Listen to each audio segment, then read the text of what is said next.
Hey, welcome to my Re-Uncovery Blueprint Quick Start webinar course, how to harvest and practice your possibilities to reverse engineer self-actualization for bipolar and madness in general. And whether you came to this through snail mail or synchronicity, we're going to go through the whole Re-Uncovery Blueprint and Sparkersheet together. And this is an introductory Quick Start webinar course, meaning there are no sections or breaks, so feel free to speed it up, slow it down, stop the video at any time that you want to fill out sections of the Sparkersheet. And you can even take a copy and just fill it out intuitively and see if your intuitions match the way we are going to go through it together. And you can also adapt it to how you feel it works for you, rather than sticking to a rigid structure. So here we go. So again, it's an introductory course for the Blueprint Sparkersheet and Re-Uncovery in general for self-actualization. And it's a way to receive and keep track of your ideas, insights, superpowers, traits, skills, and more. And also we'll see together the importance of keeping track of our potential, even more than things like triggers and moods. So it's a way to track our possibilities. And what is self-actualization? It's a process by which an individual reaches his or her or their full potential. That's according to Britannica. And we're used to in mental health a reductionism approach, clinical, medical, trauma, recovery, triggers, moods, stigma, all of that stuff. And there's a lot of oppression, repression, suppression, authority over how we should interpret things, and disempowerment. If you go on Wikipedia and you look up the list of maladaptive schemas, you'll see that really the whole framework instantiates so many different maladaptive schemas that it's a very challenging hole to dig oneself out of. But we're not going to talk about all this because there's already a ton out there and we've basically been living it. So you can think about your story so far and also your attempts to actualize, and maybe it's been challenging. And so this is a way to self-facilitate and self-coach self-actualization. So again, that's the process by which an individual reaches his or her full potential. And so re-uncovery is a process by which a bipolar individual or mad individual reaches his, her, or their full potential. It's not the only way, it's a path being presented here together. And it's also implying that we can self-actualize. And so we're not talking about mental health, we're talking about elemental health, which is not based on reductionism, it's expansionism. It's meaning, context, possibilities, experiences, potential, self-actualization, spirituality, creativity, positivity, curiosity, wonder, awe, learning, non-resistance, inquiring, etc., etc. And if any of these words really resonate with you, you can pause and say them out loud to yourself. One of the things that helps a lot is to say things with your own voice, and that sends a resonance out. And we'll talk a lot more about that later, but just a little hint in the beginning here, if you wish. And so, for an example, in the research, going back to the research a little bit, as a bridge, there's a paper called Positive Traits in the Bipolar Spectrum, the Space Between Madness and Genius, and the researcher discovered and wrote that current practice is geared towards controlling symptoms. We know that, rather than understanding true needs and potential capabilities. And so my response to that is, with this self-facilitation, self-directed process, we are going to not worry about whether the clinical system understands our true needs and potential capabilities. We're going to look at these things ourselves, because we can do it a lot faster and a lot more effectively and a lot more efficiently, and many other reasons. And the study goes on to say, positive traits of spirituality, empathy, creativity, realism, and resilience are frequently observed in bipolar individuals. So we have a section later on in traits on the sheet, which is under stage B, chapter 4. And we have a lot of blank spots. So that means that we have a lot more traits than that. And we are going to explore them. We're not going to wait for some research to tell us. We're going to just look for ourselves. And perhaps we've already done that in many different ways. And again, this framework probably includes a lot of different pieces of what we've done along the way, but it puts it together in a slightly different form and framework, and also adds probably quite a bit to the conversation as well. And so by gaining a better appreciation for the positive aspects of, quote, mental illness and exploring methods to enhance these traits, we may improve clinical outcomes. So our goal here is not to improve clinical outcomes, it's to improve our own actual daily life to the point where we are really, really self-actualizing on a daily basis. And there's a big difference there, right? So the reason I bring in these 3 points is that we are looking at them and then saying, yes, that's nice, and we're going into elemental health. And this is about, again, potential and meaning and creativity and possibilities and through re-uncovery and adaptation, we are going to see that we will have a lot of creative accomplishments and self-actualization. So creative accomplishment is part of self-actualization, and I'm bringing it in because it's a way that we can really see something coming from the blueprint and the Sparkersheet, but it's not the only thing. I think there are an unending number of possibilities that can be unfolding from this approach and this blueprint and this Sparkersheet. But we're highlighting creative accomplishment, and we'll highlight it more in other courses. This is just an introduction. So how can quantum creativity, which is another way of saying re-uncovery and self-actualization, facilitate moving forward? Well, neuroscientists, we can look at the frontiers of science and human potential and everything and apply it to ourselves because we are humans with potential and we are adapted to adapt. And people who are labeled, maybe like yourself and myself, we are still adapted to adapt, and we can adapt to our extraordinary experiences, and that's what we are going to look towards doing. So part of this is re-gamification, and so we already know we have gifts. I hear peers saying that all the time. And this guide is a way to self-facilitate and self-coach and self-catalyze, mapping out our potential and gifts for creative accomplishment and whatever our dreams are. And it's also, like I mentioned, a circle of influence process. So it's what we can directly influence and not as much circle of concern. So an example of circle of concern would be having better treatment in the clinical system.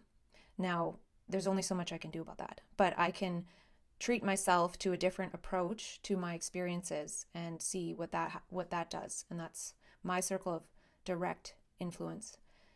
And also just a note here that this kind of a personal and private process, it's not a secret, but it's similar to if you're going to practice something like, say, ukulele. You're going to practice in private, and it's a personal thing. And then maybe one day you'll share it with somebody, or you'll learn a song and you'll perform it for somebody. And it's the same thing with this. It's starting to gather our information and insights towards strengths and skills and projects that we've practiced to some extent. And then once we've done that, once we've done that, it's a bit more obvious and it's not in such a chaotic state. I'll put it that way for now. Maybe you have a sense of what I mean, but it'll become clearer as we go along. And more to the point of this private process or personal process, this is a quote. Psychiatrist Dr. David Cooper said, "Certain people have found a very discreet way of living out their madness. I think, quote, schizophrenics, old terminology, tend to be victimized because they are not skilled enough in social tactics and strategy to do this in such a way that doesn't get them put away, locked up, and tranquilized."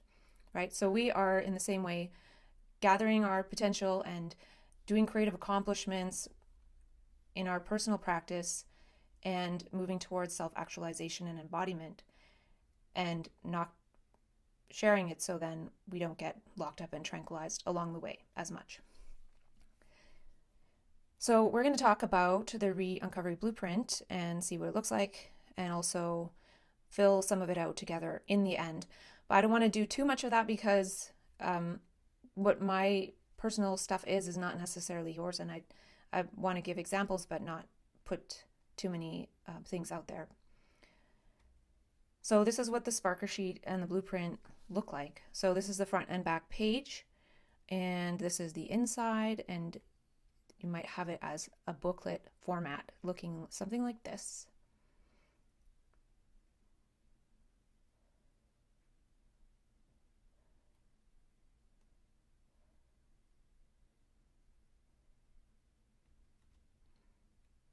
So we're going to talk about exactly what is on the blueprint Sparkersheet. So what is Re-Uncovery? The Re-Uncovery approach, and those are a bit wordy, but we don't need to worry too much about that. And the Re-Uncovery Movement, as well as the Re-Uncovery Re-Gameplay framework.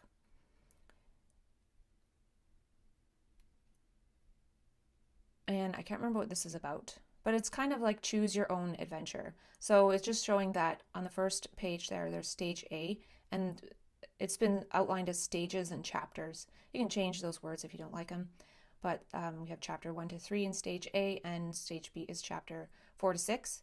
And there are more stages along the way, and we'll get to them in a later course. And this is meant to show also that you don't need to fill out chapter 1 in order to fill out chapter 5. You can fill it out in any time frame you want. You can fill one out every day. You can fill one out every year. You can fill just part of it out and never look at it again. You can do whatever suits you. And so on the back page, there's just a short explanation about the different chapters. And we'll go into the short explanations. There's longer explanations and things to go into, but that will be in other courses. So now we are going to talk about stage A, chapter 1, 2, and 3, and as well as stage B, chapter 4, which has a few different things. We'll talk about traits, we'll talk about projects, we'll talk about dreams, gigs, strengths, skills, superpowers, roles, and then what I've termed the Ecstasis Vitae and Ectasography. Sometimes we need to create new words for things that don't really exist yet, but they exist, they're just not words for them. So that's why I've created some new words. And again, you can create your own words that you like better. And then this last part, which I blanked out. I can't remember why. Okay, so aha moment. I like this quote: the greatest service I can do for someone is so they have an aha moment or epiphany. It sets people on their own journey. So in this course, we're going to learn to trust our aha moments and our epiphanies. And maybe it just takes one in order to go on a completely new trajectory in life. And maybe you've already had many along the way. I'm guessing that you have. So just a note on recovery and re-uncovery. So here's a quote from a study on the recovery movement, implications for mental health care and enabling people to participate in life. Even that title to me is like, we don't necessarily need to be enabled. We can enable ourselves. Once we have permission, we give ourselves permission to do so. And we'll get to that. So it says the recovery movement, which broadly recognizes the ability of people with mental illnesses to participate in the mainstream of society, stems from a confluence of factors, including longitudinal data showing that many people eventually recover from serious mental illness. So why am I sharing that? Just mainly to point out that there's actually a lot more to participate other than mainstream society.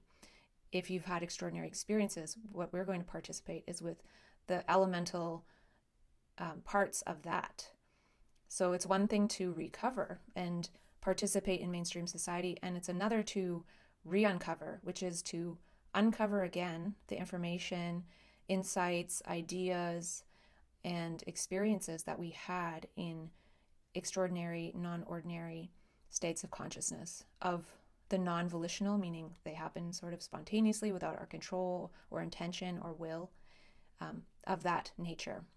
And when that happens, it's usually the time period that it goes on is, we don't know when it's going to end, right? So that's the difference between re-uncovery and recovery, as well as non-ordinary states that are volitional and non-volitional. So the Re-Uncovery Blueprint, again, can facilitate many kinds of transformations, and we're going to highlight creative accomplishment and self-actualization and generalize to other possibilities as well. So if we think in terms of creativity, if I think about my own creativity, sometimes in the past there's been a low creative accomplishment to creative energy ratio. So I might have a lot of creative energy, start a bunch of creative projects, but not fully actualize the projects into a complete manifestation or a finished thing. And so it can also lead to a lot of wasted energy and a burnout of brain and biological resources, or however that exactly works. Meaning, like, if we're creating so much that we're not sleeping, then we can burn out our resources. And then if we don't accomplish something, and I don't want to get too hung up on the idea of like accomplishment or productivity. It's not, it might change, we're going to change the ratio, doesn't mean that we're not going to participate in like creative randomness. That's a big part of the creative process. But we're going to show more benefits for the costs and also have a way to track it. So if we lose the creative energy or it goes away at some point, we're not starting at square one after each wave of energy. We know what we're creating in general, and we don't lose momentum. And that can lead, we can have too many ideas and not manifesting any sometimes, depending. And so we have basically information and creativity overload, and we experience that we have new gifts and traits. We become aware of our superpowers and get to play with them and test them in reality, but it's temporary. So how do we harvest this temporary state and bring it into daily life so it's not really temporary? It's not only something that is confined to heightened states of energy. So do we have too many ideas? How do we turn these into creative accomplishments that we can, hold in our hands and see and share? And have we ever mapped it out, or do we even have a map? And if you already have the sheet, you'll see that it's a bit of a map to fill out, a blueprint. And here it is. Here's a map. We have many maps and apps and this and that for all the negative sides of things, like triggers and moods and all that. But where is our map for our potential? We have notes in files in clinics about our pathography, but where is our Ecstasigography? Well, we're not going to get that from the clinical system. So we're going to do that with our own system here. So how do we fill out our map? So in our process along the way, we've downloaded the blueprint first and reality tested some of it. And I'm talking about extraordinary experiences here. So we uncovered a whole spectrum of new sensations ranging from spirituality, ecstasy, creativity. Many of these factors we had as children naturally, and we have lost them over the years. So I think they're natural. We're just estranged from them. And then when we get reacquainted with them, they seem very strange. And I don't think I'm saying anything that we don't already know. So our download possibilities, living it and actualizing it temporarily, is still more powerful than making 1,000 vision boards. You say we never had these experiences and we wanted to make a vision board, we'd have to make at least 1,000 vision boards probably to even come close to how powerful it is to really have a taste of living that, even if it's temporary. So we're using that as our vision board. And yes, there can be things that maybe we don't want back, and we can look at those as well and be like, no thanks. But if we say no thanks to all of it, then we're basically throwing out our vision board, our blueprint.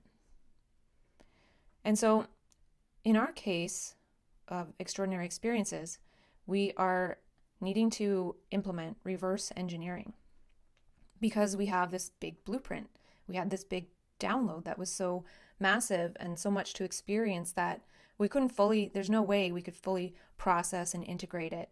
So that's why we need to reverse engineer our self-actualization from our download and experiences in the past, as well as future and current ones that we're having. And so given the fact that 2 to 5%, that's an estimate of the population ever access it that way, in that we get this big information, we get this intel into our possibilities that is not just words or whatever, it's we live it for a time. And so we can look at that and we can say, hey, I would like to be like that, or I would like to create that idea that I had. But through the process, we've forgotten about it. But we can go and invite accessing it again. So because we have this reverse process, like I would say neurotypical people are like, oh, I want to improve, so I'm going to try this, I'm going to do that, I'm going to learn, I'm going to this. But we get the download and see how we can be. So now we can find out the ways that we can go about becoming that. And I think it's very powerful, and it means that we have a way greater chance of actualizing than people who don't get this download and don't get this intel. Yet the way we're treated and approached and gaslit into thinking that we are like permanently defective, it destroys our network, our salience network in the brain that would have us start to look for these things, to be on the lookout for our potential. But we're always looking out for what we should fear or why we should fear ourselves. That's the way we are trained. And so we are going to reverse this training by training ourselves. Maybe you don't like the word training, you can use a different one, but we need to train ourselves differently. So we need a unique system and framework to access our potential. And again, it's reverse to society's structure of learning and growth. It's completely reverse. So any kind of advice they give in society, we need to reverse it or inverse it, really. Turn it on its head. So adaptation. We can uncover what we experienced again when we aren't in an energized state.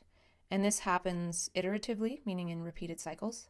So we can learn, understand, and adapt. And I don't know if you've heard how it's supposed to get worse over time and everything. Each time there's an iteration or a cycle of whatever they call it, like a crisis. But to me, that's what happens when we don't realize that we can learn, understand, and adapt. If we're resisting and fearing and suppressing everything and not seeing we can learn, then yeah, it probably will get worse over time because we'll get tired out by having to keep repeating the same thing. But in my experience, as I've learned, understood, and adapted, when it happens again, it just shows me the next level of learning and adaptation. So if we do so as a practice, we can build the capacities as part of growth and development rather than only having it accessible in heightened states of energy and mind. So we're really bringing these capacities into daily life in small bits, which are at the speed of maybe just writing it down on a piece of paper, looking at it, realizing it's part of us, and then allowing that realization to change our approach to life and what is salient to us in reality so that we start to unfold and create those things that are part of our potential. And so the main way is a harvest, practice, embody, pump, and we'll go into that more later as well. So again, self-actualization via re-uncovery. We've talked about this, not sure why it's in here again. And again, recovery, manage, cope, participate in mainstream society. Like, whose goals are those, right? I don't know if those are our goals or not. I don't think so.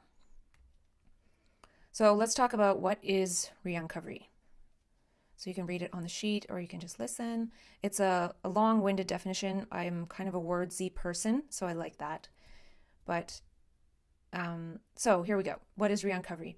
A self-directed, intentional, meaningfulness system and approach to reverse engineer your embodied actualization and capacity for creative accomplishment by inviting the information and experiences uncovered in previous iterations of extraordinary states into your awareness in daily life in order to re-encode the download overload in subjectively meaningful ways, which facilitates learning and understanding that catalyzes embodied cognitive adaptation to future experiences through harvesting, practicing, and embodying one's human potential, metamorphosis into manifestation to live your best life.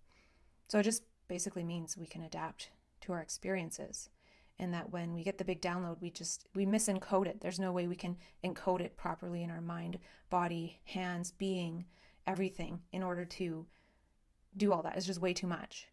But with that amount of information, we can bring it into daily life. And that's the point of it. So that as it becomes part of daily life, we don't actually even need these heightened states to access these traits and skills and superpowers.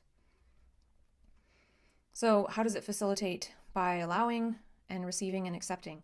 And as you know, the old system is based on resisting, oppressing, fearing, all of that.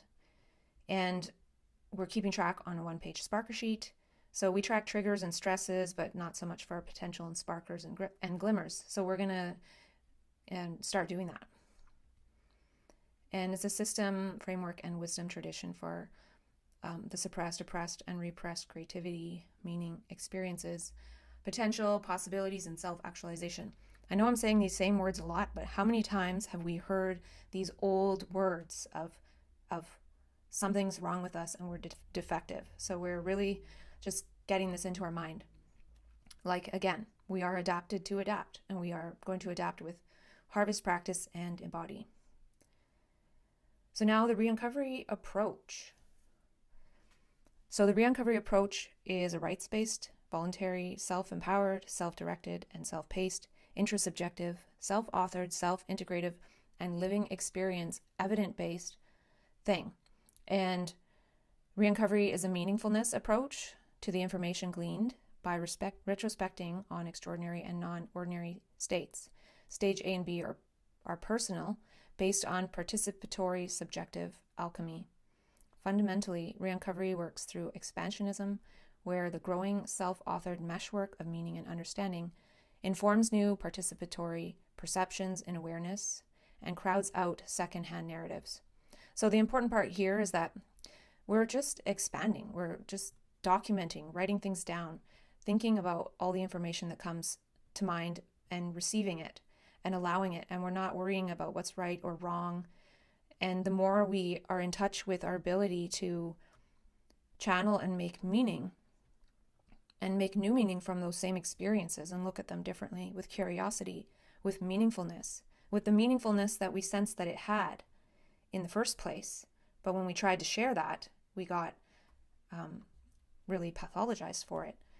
And so we are going to go into that with elemental health. And it's, again, meaningfulness, expanding on meaning, more and more and more meaning. And how does that work, or how is that important? Well, basically, the more we create meaning, imagine we write down all the meanings in a book, and we have this like 300-page book of meaning that we created. Now that's a lot more context and meaning than maybe a one-page summary of how we've been told to interpret everything. And by doing that, we prevent ourselves from writing out those 300 pages, for example. So it's going to crowd it out. Now all of a sudden, instead of having like very little understanding that's fear-based and from somebody else, we are going to have a lot of understanding that's meaning-based and created and self-authored by ourselves, within ourselves. So again, the old approach is fear. It's a taboo against making meaning out of it. And we're basically gaslit into gaslighting ourselves by saying we have lack of insight, we mistrust ourselves, and that's the medical model. So the first real thing here, well, there's been many things, but the main thing is to give ourselves permission to learn and to gain insight into our experiences that were insights in the first place, and then trust that we're magic. And this is a paradigm shift, because although not everything is positive per se that we've experienced, we're now looking at it with a positive approach, a meaningfulness approach. And once we've done that just with one insight, we've already shifted our paradigm. And this is really elemental health, and that's supposed to say meaning. And, why look back with a meaningfulness approach? Well, we've felt that it has lots of meaning, whether it's spiritual, for example, or tons of different things. Spiritual is, I think, one of the main ways to look at it. But in my experience, the more I brought my insights and my experiences into my daily life, it feels super meaningful. But then the spiritual is really so integrated in daily life, it doesn't necessarily even separate spirit from material or daily life, for example. So again, Re-Uncovery approach is expansionist. We're crowding out. It's human rights based, and all those things we already talked about here. A lot of self, and just showing how much power we have to go about this. So the Re-Uncovery movement, and this can sound like similar to the Re-Recovery movement, but the difference is here that the Re-Uncovery movement really starts within ourselves. And if it turns into a movement, the typical way that we think about a movement, then it does as a sort of a ripple effect and an epiphenomenon. But it really starts with these three aspects or themes, which is harvest, practice, and embody. And then you can think of other words for these. You can think harvest as like seeds or gathering, and practice can be different things as well. So 3 aspects, each has a corresponding theme, namely draft and craft and blank for now until I come out with that word. So the movement is the pump or heart of Re-Uncovery that keeps the meaning and potential flowing. So by the time you write your 6th chapter, you'll be feeling yourself actualized, embodiment, flowering.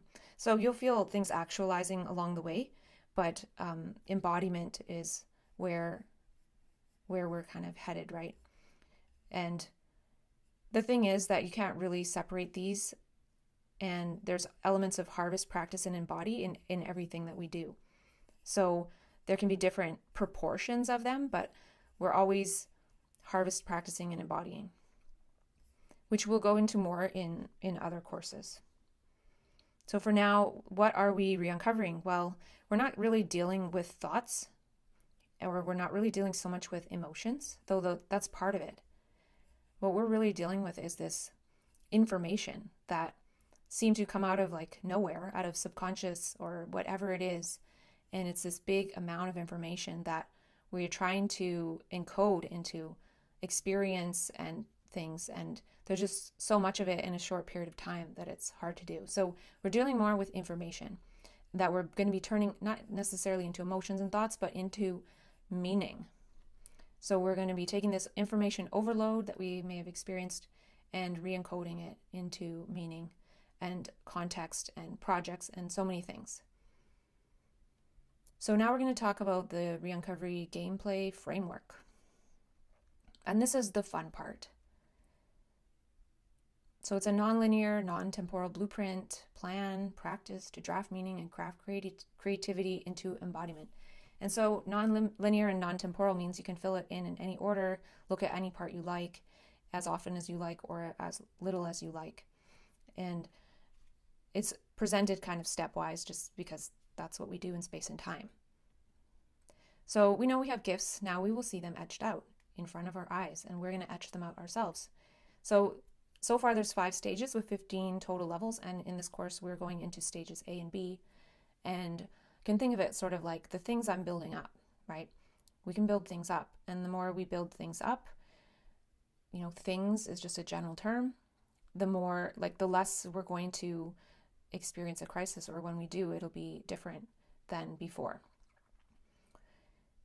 As a possibility. That's not necessarily a goal.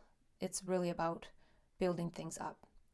And it's lived and living experiential and evident based, right? So it's based on what's evident to us, what's evident in our subjectivity, in our mind, in our heart, in front of our own eyes in this very moment, or our mind's eye, not on, quote, evidence, right?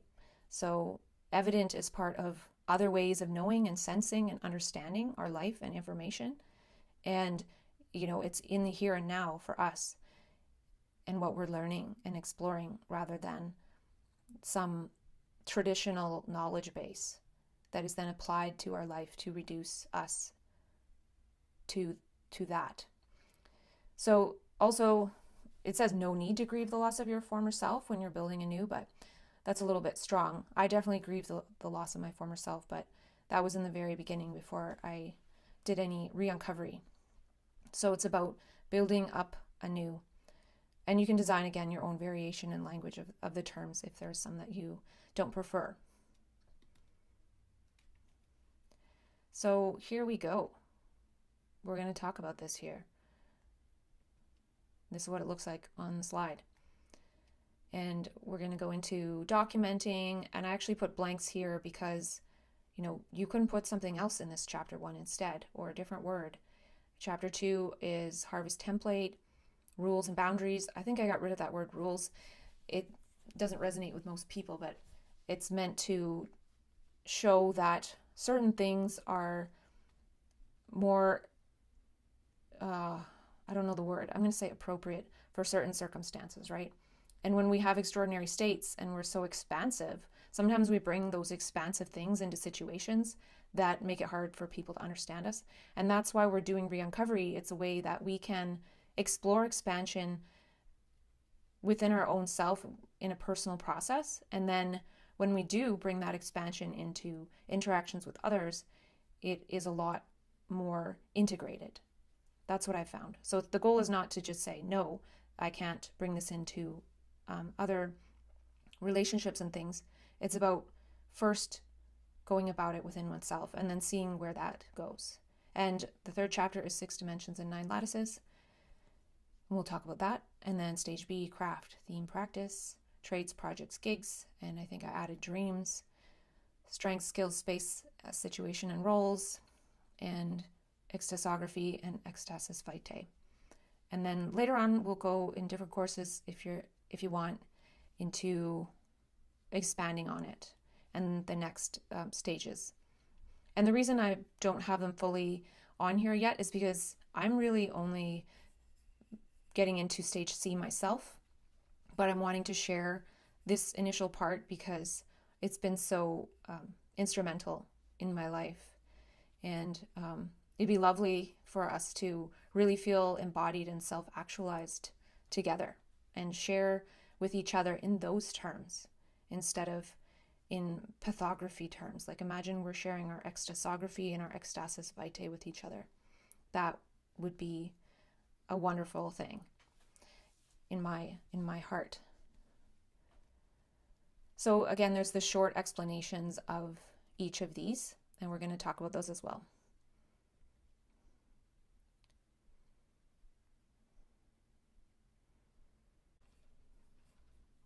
And this is just a reminder that there are 3 aspects, and in the first stage, stage A, the aspect is harvest.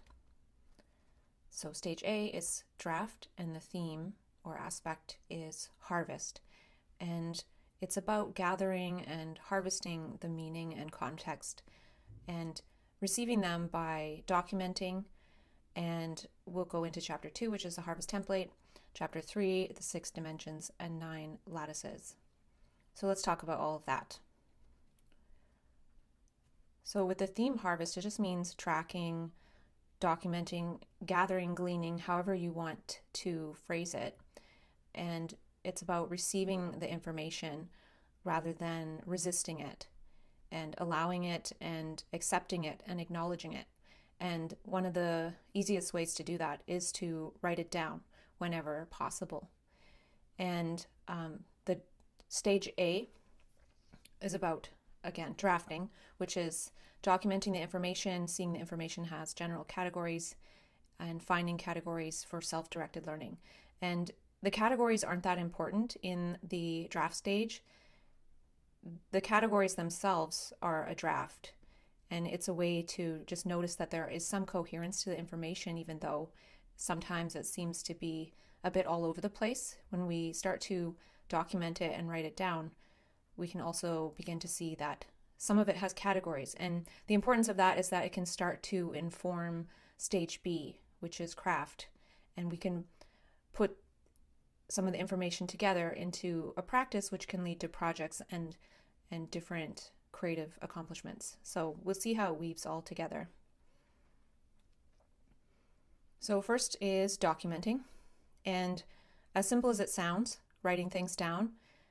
And I'm actually going to make a whole course on documenting. But to start out with, documenting, and this is from the sheet, is to capture insights, ideas, experiences, etc. by writing them down as they arise in your daily life. You can sit down and intentionally invite them or write them down in daily life whenever you can. And by doing so, you acknowledge, accept, receive, and manifest the information. And I've realized in my own journey that sometimes this information, or these, some people might call them thoughts, but they seem to be not thought of by ourselves per se. So this non-ordinary or extraordinary information, the first way to manifest it is to write it down. Even if it never is looked at again per se, it was received and manifested. And sometimes, if you go back down to the very basic level of information, it wants to manifest, and the way humans can manifest it is to write it down. And this also helps to manifest it without being taken over by acting upon it. So when we really get into documenting, we see that writing it down is the main action. And then later on, it may or may not contribute to a project or a trait or a dream or something like that. So that's why it's about drafting, and it's not about discerning what's better or what's worse. I like to capture whatever I can, and by doing so, it has become more coherent over time instead of me deciding what is of value. And so by documenting, we take sort of like this chaotic information and have some kind of structure here, which is lines in, say, up on a piece of paper. I like sticky notes because then if I want to type them up, then it's not too overwhelming, as well as digital notes, voice notes. There's a lot of ways to document it down.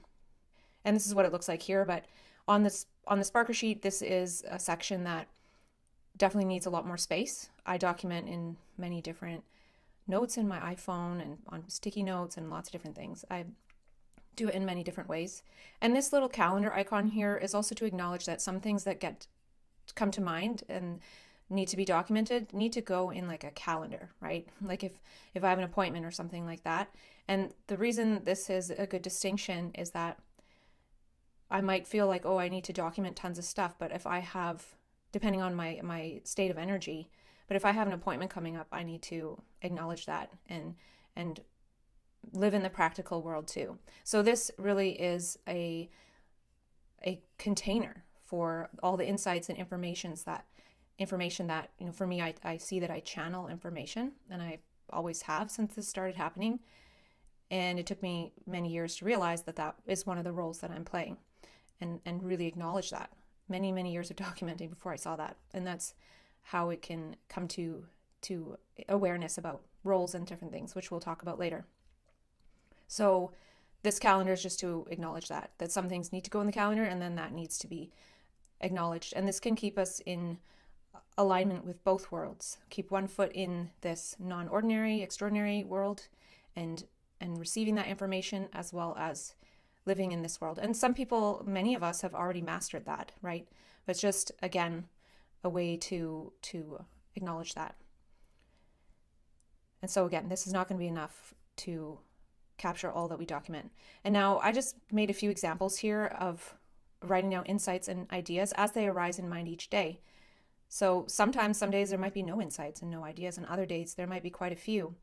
And what I've found is, as I've created this acknowledgement and this receiving, the insights tend to come to me when I can write them down, and not when I shouldn't. I don't have time to write them down, or say I'm at work or something. They don't tend to come to me then, whereas maybe in the beginning they were just there all the time. So we can write them down in journals, sticky notes, digital notes. So here are some examples. I just wrote them down. So I think I didn't make these up. These are things that came to me. I write on bipolar, perception, creativity, prophecy, AI, language. Matter is a mirror. Hugs aren't free, they create energy. My weird is coming back. Find your alien, the you that you've alienated from yourself. Transforming, transformation back to transformation. So a lot of them are like wordplay or notes to self, or kind of affirmations to self. And these can be used for a lot of different things, right? I can use them for, say, making an Instagram post, maybe, or so many different things, right? They can be part of poetry. So this is the power of documenting, because you can draw from it for anything. And so here's an example of my documenting in 2011. In the very beginning, my very first, what's called mania, and I don't mind that word personally. Some people don't like it, but that's everyone's choice. And I wrote down 700 pages like this of 8.5 by 11 paper. And here's an example. Was the guy I met today good? Do I need to walk more slowly? Why does it feel like I was in the cab for 5 minutes? Where am I? So I was very confused by space, time, people, and I was out and about doing things. Whereas what I've learned now is when I have more energy, it's actually best to create my own safe space to document a lot of what's coming through, and not as much act on what's happening, it's more like a download than a time to be wandering around in space and time. Now, that could be different for other people, and I do feel that the point here is to work towards embodiment, where no matter what, one is able to be in an embodied state and just master those skills, strengths, and superpowers required for different situations. And that's something I'm working on at the moment. So this is a way to adapt and build strength, but in the beginning, or until, it's different for everyone, so I don't necessarily want to say that, but I'll just say that's part of my journey. So the whole mechanism here, if you want to call it that, is encoding and crowding out and expansionism. So the information we get in a big experience like that is misencoded because there's just so much of it and so much experience, and we don't know past, present, future, what's happening now, what's from the past, and there's all these mixed associations. And through re-uncovery, so despite, no matter what happens in an extraordinary state, we can sort of allow it to come back to us in daily life, write it down and document it, and that re-encodes it. And we might even receive more meaning around how that relates to our daily life and our self-actualization, and we can write that down too. And in that way, it gets re-encoded at the speed of daily life, at the speed of what I've called for myself is like cis consciousness, which is like a regular mode of consciousness, and then trans consciousness is non-ordinary modes of consciousness. So here's the harvest template. We're on chapter 2. And originally I called them levels, but now I'm calling them chapters because it's more like writing out your book than really levels or anything. And I don't think any one level is more or chapter is more or less important than the other. It's just whatever part of the adventure you're focusing on and however narrow or expanded your aperture is. So the harvest template, we start to kind of take note of the categories or types of information that arise in our mind, such as practical, creative, actionable, learning, interests, stories to build awareness of the distinctions and subtleties. So what does that mean? So here's an example of the blank harvest template, and you have that on the Sparkersheet. And here I also just added this bit about boundaries. So with the harvest template and the categories, again showing the calendar here, because we can't, if something is supposed to happen at a certain time, we can't do it later unless we reschedule, of course. But that's why that can be most important to be aware of. And it's easy to lose track of time when we're extraordinary experiencers. So in terms of the boundaries and transitions, something I've especially noticed lately is being aware of when I'm transitioning from work to just being at home, hanging out, to having a friend come over, to and being aware of those transition times and making sure that I'm engaging in a way that's coherent with the situation, and respecting functionality and time commitments, and changing from, say, talking to people to documenting. I don't want to be typing in my phone when I'm hanging out with someone, for example. And I might not want to necessarily talk to somebody about what I've written in my phone and documented, because they may or may not be interested or understand. And this way I'm able to acknowledge and receive and have a relationship with that information without it kind of distorting my relationships. But also with what we're documenting and building towards an embodiment, it will actually inform relationships now and in the future. It's just a matter of taking the time to practice and train ourselves with our information in order to embody that. And that'll become more clear over time. So here's an example of a harvest template. And again, the categories, they're not that important, but something like practical things like having a shopping list or a shopping wish list, like a grocery list, having a list of tasks to do with family or your chosen family or your friends, or keeping track of maintenance tasks in your home or your living space. So that's just one. And then also, of course, the time sensitive tasks, which I like to hold in working memory, in my memory, until I write them in my calendar. And I tend to do that as a habit in order to not lose track of those things. And then there's different ideas and insights, can have inventions. Now I might have one note for all of these things, but I might have quotes that I have come to me, or quotes of others that I like that kind of bridge to what I'm experiencing, business ideas. And instead of trying to create that business right away, I might come up with 20 business ideas over a few years and then see which one is the one that I would like to manifest. And this is a way to, again, receive the information instead of trying to act on everything, which is kind of impossible because the amount of information that comes to us. And even something like movie script ideas or project ideas, and then keeping track of stories like synchronicity stories or quantum weirdness, or I call them kind of good delusions, and an idea of our mission or vision. And these are the things that we're basically told to forget about, right? And here we are recapturing them or re-uncovering them and writing them down, keeping track of them. And the great thing about using digital notes is that it's quite easy to find these things. You can just have a note for each of these or just some of them. And some of these I definitely have my own note where in my phone, and that item like dreams, would be a heading. And then some of them are just me keeping in mind the different categories. So again, it doesn't really matter as much. And then keeping track of traits. And some of these, again, go on and are actually part of later stages and chapters. And now the thing that I realized is that if you have your own harvest template and you realize that something on your harvest template is actually part of chapter 4 for you, then you would just change the word or add it in.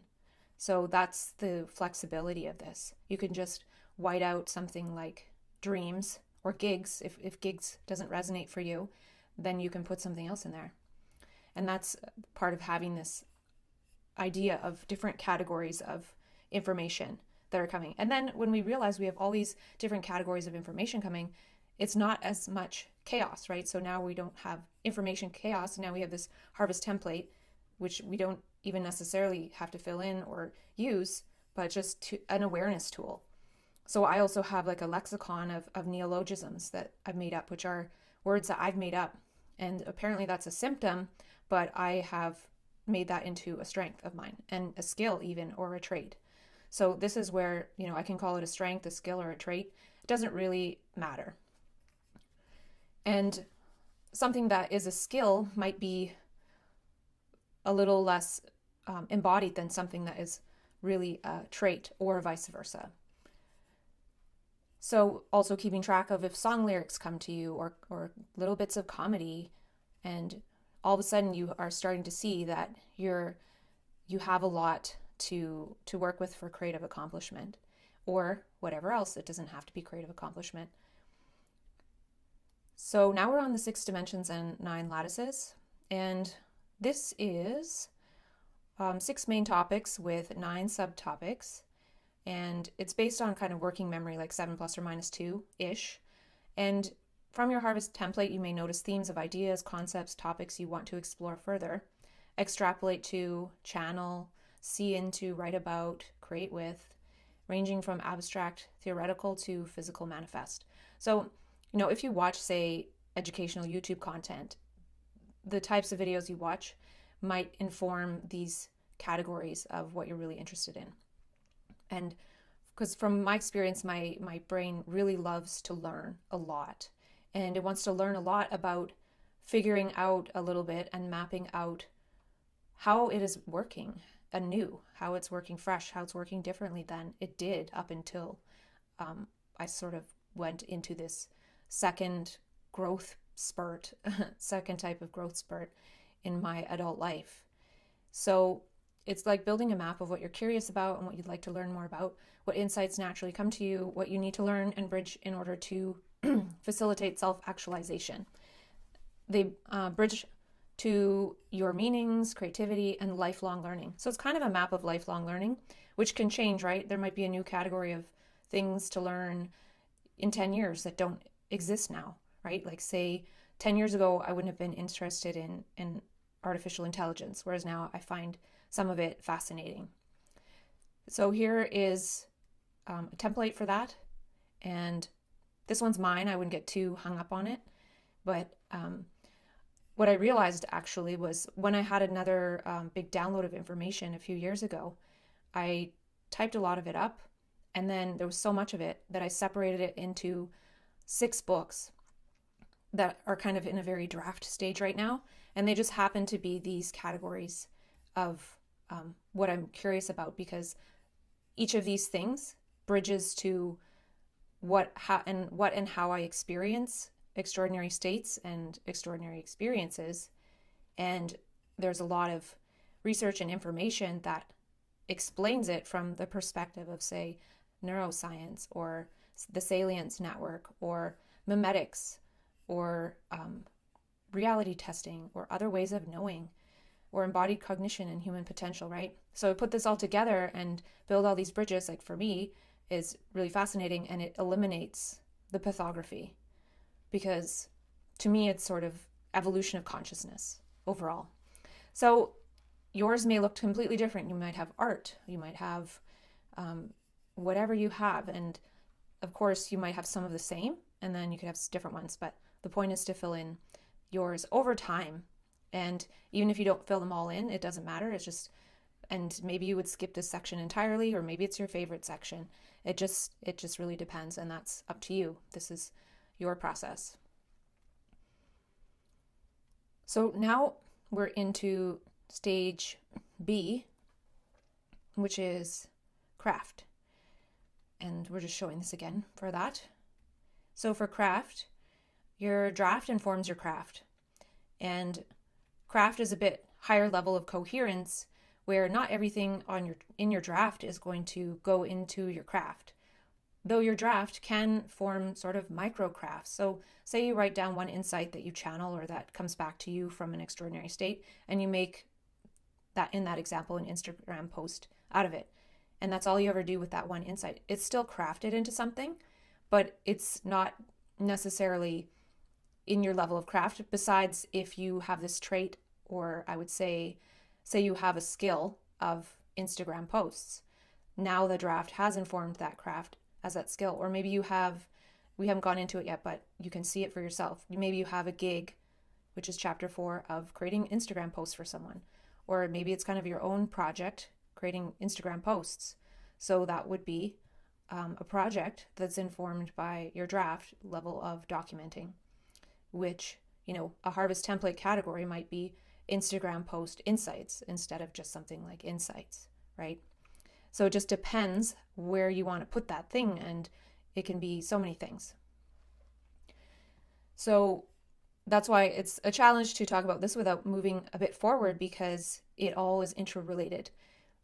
You can see that documenting is harvesting, but it's a practice as well. And it's also an embodiment, in that it's a manifestation already once you write it down. You can be embodying holding onto a sticky note with the insight that you documented, which is a practice of documenting insights on sticky notes, right? So that's why it's a pump. It's like a spiral circle. You can't necessarily separate one from the other, but it's just a matter of how much of that aspect is in play. It's like being able to zoom in and zoom out.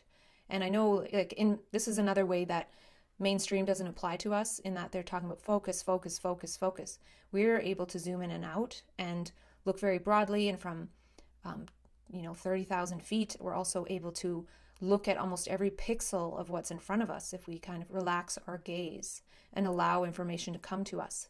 So we need to acknowledge that and be able to work with that, and not get lost in the way society says that our minds should work. And again, even with the way I'm describing how my mind works, yours likely works quite differently. And part of the assumption is in society is that we all should work the same way in our minds and in our perception and awareness. So the theme with craft is practice. And it doesn't mean practice, practice, practice as a repetition. It means a practice of something, like the practice of creativity, the practice of creative living, the practice of re-uncovering our extraordinary experiences, right? And so something like creating Instagram posts, we'll just keep using that example, is a practice, and it takes practice, or not. We can just make one ever, and that's not necessarily a practice. But that's why in the stage of craft, then It takes a bit of practice, but the practice is meant to be fun. And the more we do, and the more we switch around and practice a bunch of different things, we will get a sense of what it is that we really wish to do. And why this is important is because in the drafting phase, we've gone ahead and just like not judged information and written it all down. And now as we practice certain things and make them into creative accomplishments, even a trait, manifesting and embodying a new trait is a creative accomplishment, right? And that's why when we talk about creative accomplishment here, we're not talking about, creating the next work of art that goes down as the best thing of the century. It can be very small things and it can be very big things to us. Whether or not it's something that gets shared with someone else is secondary. So this can, of course, lead to the creative accomplishments and more. And it's not really about the accomplishments as much as the practice, which is fulfilling within itself. To be able to practice being these ways that we're invited to be in extraordinary states. And that within itself is amazing. And to be that in daily life. So this is relatively straightforward. Traits. And again, this isn't a hierarchy here. Traits, projects, dreams, gigs. These are just some main pillars. And again, they can be interchangeable with other things. And so we can write down traits that, this is just a prettier version of that. We can write down traits that, anyways, keep track of the traits that emerge as you work on projects, do gig work, and live your dreams. What traits do you want to embody from your childhood or extraordinary states? So this means you can write down traits you had in so-called mania or extraordinary states that you wish to embody, or you can write down traits you have now. You can write down traits you had before you went through a metamorphosis and you want to move towards again, or traits you had as a child. And you can make a note to make those distinctions or not. And so just as a definition, character traits are defined as the individual qualities or attributes that make up a person's overall character. And again, we're talking about traits in terms of all the different characters we could play and have played and maybe want to play again. We can talk and document those traits. And it does say that these can also change over the course of someone's life. So here again, we're just capturing those traits, and this is a place to do that. And we can be as creative as we want with that. And projects are a piece of planned work or activity that is finished over a period of time and intended to achieve a particular purpose. So anything can really be a project. Like it can be a project to research a haircut and get the haircut. It can be a project to write a book. And you can write down projects that you have completed, but you can also keep that for chapter 6.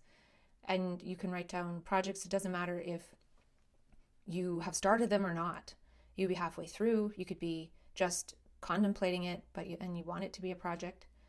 Because you could already be sometimes doing research for that, right? Or you might have had downloads about that and you just haven't written it down yet. So you already kind of know it's a project that you want to work on at some point. And dreams, a cherished aspiration, ambition, or ideal. And I put dreams on here because, and it's also important that if you can live a dream, at least this helped me a lot. If you can live a dream, do it. Because dreams to me there's so much talk about hope, and I'm not the biggest fan of the word hope because it's like so passive and like sort of wishing for something. Whereas if we have a chance to live a dream, that really is hope. It's hope actualized. And so an example of one of my dreams is I wanted to see Celine Dion in Vegas because watching her videos when I was in the psych ward, when I would come home for a pass, would really help me. And eventually I did live that dream. And I kind of hit the wall and fell out of a good state right after that. But living that dream, really, it was actualized. And I knew I could live more dreams for sure after that. So again, I don't have to think, I'm going to live my dream in 10 years. There's some that I can live soon, and they can be big or small. They can be the dream of going to the best ice cream store in another city or something. And chapter 4 also has gigs. And again, maybe you don't resonate with this one, but gigs are a way to culminate the traits, the projects, and dreams together into something that you get a bit of money for, right? And that is more embodied than, say, a trait. There's more kind of, I guess, weight to it. So a job, especially one that's temporary or freelance and performed on an informal or on-demand basis. So imagine you're documenting and you're doing all these Instagram posts and you enjoy it. You could put a gig on Fiverr or some kind of gig site that you do Instagram posts. Now all of a sudden you've turned that into a skill and a gig. So now on chapter 5 is, well, here's what it looks like on the sheet. So chapter 5, we have strengths, skills, and superpowers. And see, we see skills after gigs, right? Because maybe the gig is what helps us gain the skill or really solidify the skill, or see that it is skill and we are skillful at it, rather than just doing those types of skills or activities in projects, right? So I self-published a book, for example, and I wouldn't call that a skill. It's a project, and I'm able to do those things, but I'm not really skillful at it. But maybe my skill is being able to learn, or my strength is being able to learn how to do that. So it's up to each one of us to decide how we want to make those distinctions, because there's a lot of overlap. But again, it's about seeing that there's really an evolution going on here, an adaptation, more and more coherence as we explore. And over time, we got this big download, but now over time, we're able to really look at all that we became acquainted with within ourselves and how that can inform our lives and allow us to actualize basically the parts of ourselves that probably got neglected along the way because we were doing things that other people wanted us to do, which is something that happens to so many of us. But luckily, because we get this download experience, we're able to re-uncover it and use that to actualize ourselves. And that's why I'm really passionate about this, because it seems so necessary. And again, so many of us are doing this in many, many, many different ways. And this Sparkersheet might be just a small part of the process you already have. Or it might be something that the process you have fits into in different ways. So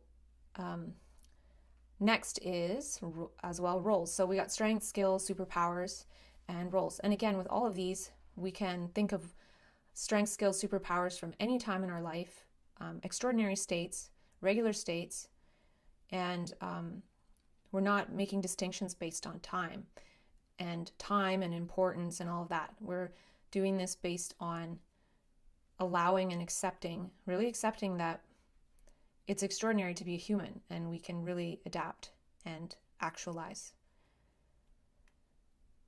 So what strengths and skills are you developing as you create, right? So as we have gone through these other chapters, we're starting to develop some of the strengths and skills and superpowers that we tasted in our extraordinary states and that we embodied temporarily in our extraordinary states. And then we have that information, we have that sort of blueprint within our body, our embodied cognition, our neurophysiology. That pattern is sort of there. And now we're better able to kind of practice and train ourselves to be that. Better than if we didn't have that information and experience. So what superpowers did you have in extraordinary states that you are now harvesting and practicing? So again, for me, I was practicing channeling. I didn't even know it. And then I realized I just wrote down channeling, right? But I was already doing it, right? So this helps to build awareness about what we're able to do. And if you're not as much into writing, you can draw. You can do whatever it is that is your main way of bringing the information forth. So here's some space for that. And again, with all these different sections, if you need more space, you can just use a piece of paper or your phone notes or something. So like I mentioned, symptoms can actually be strengths and skills as we do this, or we might have already done some of that. So here's an example. So word salad and making up words and like pressured speech and all that stuff they talk about. Now I've written down, because I have a category for spoken word with neologisms, like words that I make up. And I've put that together into a few different spoken word videos. And I'm working on performing them. So right now I've done it, I've created the spoken word, but it's still a bit of a draft. It's not fully crafted. The fully crafted version would be performance level, right? So now I have something to work with based on the fact that I write down my neologisms and I have a note in my phone specifically for if something comes to me that sounds and feels like spoken word, and piecing those together. And then another thing is, so you might have, or I had like prophecy, what they call quote psychosis. Well, I've been writing them down as psychological thriller movie scripts. And I have a note, it's a part of the Harvest template category, and it's about movie scripts, and I'm just tracking them. And maybe one day when I have time and I feel that energy to work on that and work on that as a skill, then I can do that. I have a lot of material to work with. And so right now I might have this superpower of channeling psychological movie script ideas, but I do not have a skill of writing a movie script. And maybe one day I meet someone who wants to write those scripts, and I give them the information and they write the script. Or maybe there's AI that does that, right? So by documenting and having some kind of categorization, which isn't that important, but it can help a bit, one day there could be ways we can create in many different ways if we choose to. So back to roles, which is part of chapter 5. At one point, I brainstormed 152 different possible future roles. Some of them are already roles, but not that well acknowledged. So you can brainstorm your own role, like what do you want to be, or what roles were you trying to play when you were in extraordinary states? And again, some of these would be roles you have now, and others might be roles that you might want to step into or that you tasted temporarily when you were in those states. So again, some of these gigs and superpowers and projects and traits are going to start informing the roles that you want to play. And you don't even necessarily have to connect those dots. It's just part of the process. Most of this is pretty effortless. You don't really have to like overthink it. And this is what it looks like again. So there's even an activity I found on the Huberman notes, and it talked about as many of the jobs we'll have in the future don't exist yet, why not take advantage of this and write it down? So, Huberman is pretty popular, Dr. Huberman, and he's saying, create a new job title. Don't be practical. And so this is what we're doing, but we're creating it for many different roles. And so some of my roles, just for example, are I've decided that, maybe I'm a bit of a Re-Uncovery coach. Maybe I'm Re-Uncovery Movement founder. I'm a facilitator. I have a lot of different superpowers, which could also inform a role. So right now I have a superpower that I can channel. Maybe I will take on a role of a channeler, right? But I don't have to take on that role. It might just be something that I do. Just like if I'm at home and I'm making breakfast, that doesn't mean I'm a chef. So, but we can move towards that if we wish to. And I sense in the future we will have to make up our own roles in general when everything is more decentralized. So this is getting ahead of that game. And then chapter 6 is 2 words that I made up, the Ecstasuraphy and the Ecstasis Vitae. So the Ecstasuraphy, again, it's kind of the inverse of the pathography. This is our story of ecstasy, awe, our synchronicity stories. And I've started writing mine down, and they've been coming back to me over time and have a really long list of them now. And I could even make AI write a interesting book based on that, right? So I can do different things with it. I can use it to one day write a memoir if I decide to. I can use it to share those stories with other people who have these extraordinary experiences. I can connect some of those stories with proof that I have that they happened. And I actually created an art project of photos based on that, on my Ecstasigography. So we all have those really powerful stories, right? And writing them down instead of forgetting about them and just sweeping them under the rug is a powerful thing, a powerful practice within itself. And it's a way to practice remembering the times that we really embodied these extraordinary traits and these experiences, and we were able to situate and manifest these beautiful and powerful things into existence with our presence, and really acknowledging that. And over time, for me, these types of experiences happen no matter what state I'm in. And that's part of inviting it into daily life. So gather your re-uncovery into a resume, which is the Ecstasis Vitae. And it's a resume of your uniqueness, your creativity, and your awe. Imagine using it to regain your life and live your Ecstasigography, your story of mystery, wonder, and synchronicity. Keep track and write them down as you remember them. The guy just remembered some new ones the other day, and so there's a lot more. So for the Ecstasis Vitae, there's just different categories, and you can write down different things. So mine is still a work in progress, and I've written a few books. I'm starting to create some courses. So this is where I would write these things down. These are kind of like my creative accomplishments, as well as maybe some superpowers or strengths or skills that I would wish to share with another person who might end up being a co-creator, right? So this is a way to share our creativity. It's a way to, you may or may not like the word prove, but when you're getting closer and closer to embodiment, and you're already embodying many things, many projects, many creative accomplishments, yet we're still here in this craft phase. Now we are tipping into having more energy into embodiment, right? So when I talked about, for example, I have these spoken word draft videos. Now those aren't fully embodied, but they can still go on my Ecstasis Vitae. So I'm just saying they don't have to be fully embodied in order to be creative accomplishments. When we are fully embodied, then we're self-actualized. We're actually more out of the re-uncovery process, and we're in a space now where we're really, really able to harvest, practice, embody moment to moment, and there's less retrospecting on what was before and a lot more seeing what is now and being able to be in the now to actualize with the now, moment to moment.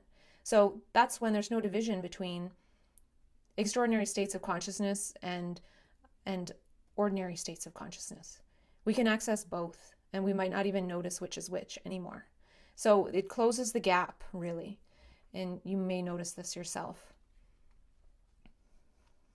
So Ecstasis Vitae, if you can create your own roles or job title, why not make a resume? And so you can draw from your chapters 1 to 5 and craft an Ecstasis Vitae. And you can just play with it and make it however you want. So you can write up your Ecstasis Vitae to help solidify the roles you might wish to play and magnetize.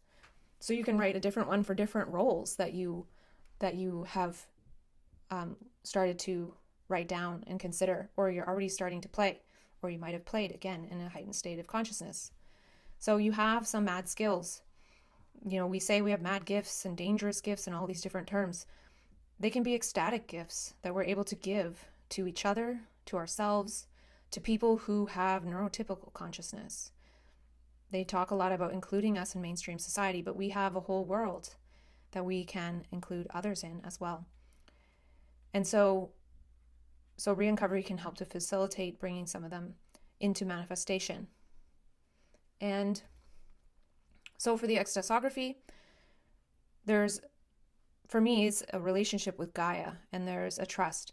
And so for me, I have photos that I've taken of different cloud formations that would be called apophenia and, seeing things are not there. But the stories behind the photos, for me, they're very significant. And again, it's not about my significance and my ecstassography. We all have our own unique ecstassography. And imagine a future world where we don't talk about what we ate yesterday or this or that or all this kind of mundane stuff, where we're bored to death and we just go on our phones rather than talk to people, because we have these ecstassography stories. And not only that, we are living in ecstassography moment to moment and are able to point to things and say, hey, did you see that? Look at that. And that's what we kind of try to do in those states of consciousness, but we get kind of discouraged over time. But we can get back there, but we need to train ourselves. I feel we need to train ourselves, because the way we've gone about it so far has not worked. Has not worked for hundreds and thousands of years. It's a losing game. So I like to say, don't talk about light club. Don't talk about your light. Don't talk about what you see with your light. Not yet. And mainly because it hasn't worked. It's only got us pathologized instead of ecstasographized. So yeah, keep track of your synchronicities, your quantum weirdness, your rabbit hole and glitch in the matrix stories. And it starts to crowd out the pathography and all the stigma. And not only that, the self-gaslighting. So the benefits crowd out the drawbacks. And eventually, like I said, as this gap closes, and maybe you've already closed the gap yourself. I'm not saying that you haven't. You know for yourself. It really becomes nothing special. But everything's special when nothing is special. Really, this is our nature, to subjectively and participatorily see and alchemize meaning within our consciousness creatively, and decide and share what things mean within ourselves, at least. And part of sharing it is writing it down, right? That's a way to share it with ourselves, because then we can share it with ourselves again later. And then these things don't just keep coming back over and over again, knocking on our consciousness, asking for attention. If we write it down, we've said, yes, I have paid attention, I have listened, I have heard, and it calms down, as has been my experience. And so here is a photo I took, and I'll just share a quick story, that I was walking with a friend and saying how the clovers appreciate human attention, and they know that we're looking at them. Like, they can feel the light coming out of our eyes and the care we have for nature and the clovers. And then my friend stopped and crouched down and said, "What's this?" and pointed to a 5-leaf clover. And to me, that's a direct response. And how I see it is that when we get this, everything reverses and inverses, and we become the manifestors. When we speak truth, the universe responds. But we're speaking past projections and we're trying to learn something else, and we're really getting there. So I think you'll see these proofs for yourself. And the point now is to document them, whether it's taking a picture, whether it's writing them down. And so this last part on the Sparkersheet, there are just some different prompts, and sparkers sometimes can feel a little bit numbed out. And it doesn't matter what space you're in and where you're starting from or what your biorhythm is like.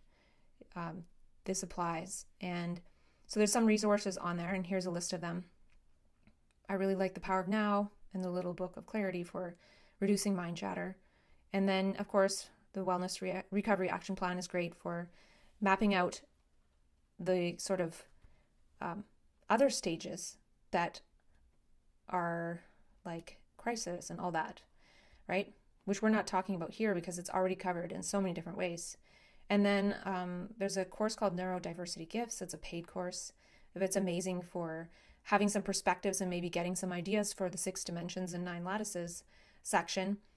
And also there's some fun personality tests to get to know yourself, character strengths, a 90-day challenge where you get a video each day, and then also an educational playlist of YouTube videos that I have put together over the years that I find them really fascinating. So it's just a way to get the brain to get excited and sparked. And so just as an example of creative accomplishment, in 2020, I wrote 720 new pages. I wrote 700 in 2011. This time they were a lot more coherent, and they ended up turning into 2 books so far, and maybe eventually 6 more. And since I've written it down, I don't have to worry about, oh, I need to do it tomorrow. It'll just happen whenever it happens. And so there's a link to get the Sparkersheet if you need another copy, as well as a Google Sheet if you want to use that instead or as well.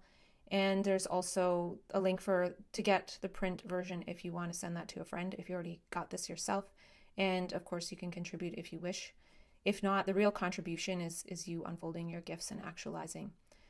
That's really what's going to change the world, I feel, is you actualizing yourself as I'm actualizing myself. That's what we can do. That's within our circle of influence.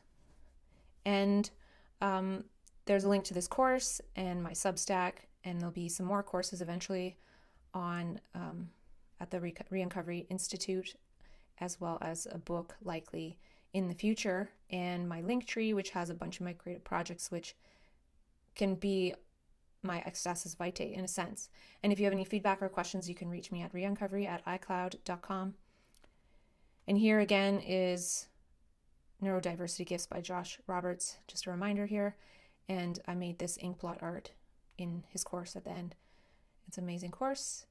And in the future, there's going to be different topics like documenting and idea unfoldment, witnessing thoughts versus insights, and having a bit more of a distinction around that. And a way to amplify and expand this process and build meaning and context and memetics and see the power of our voice, as well as more bridges to the frontiers of science and human potential, which I talk about on my Substack, right? So a lot of the 6 dimensions and 9 lattices, they turn into a craft of a Substack post or a craft or project of a book. So also more about flow and something I created called worlding, which means it's really about task switching and how we design our space for maximum creativity. Instead of thinking that we need to sit and focus, it's a way to zoom out and really get into our bodies and move quickly. And it's a lot of fun, actually. And then also other ways of knowing, and what I call epigestretics, which you might also call epigestretics, Gaiosophy, Gaians, and Gaia imprologue. And these are just words I've made up to describe how I see things working.